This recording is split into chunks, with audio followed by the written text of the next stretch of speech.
I've kept it forever.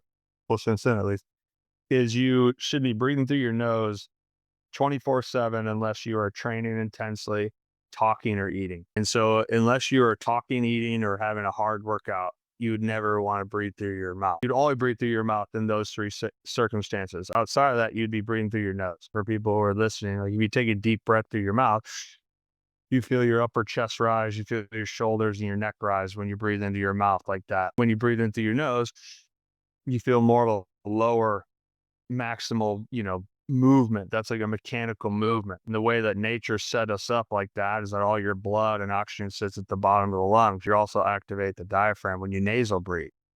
So if I'm watching this, listening to this podcast, driving in my car, if I'm going for a light walk, if I'm sitting there watching TV or reading a book, or I'm sitting in class, I would be consciously having my tongue at the roof of my mouth for the airway to be open. That's a whole nother concept of anatomy. But then breathing through my nose very rhythmically, very quietly, in somewhat of a coherent pace.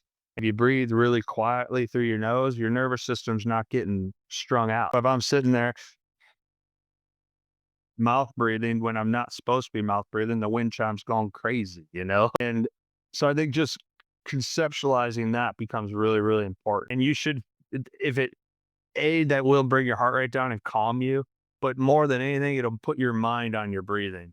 So it'll give you that little micro adaptation, that little gap where you can get a little bit more space. Like you're trying to avoid reactive emotional thinking under pressure in comparison to rational logical thinking, which allows you to be responsive.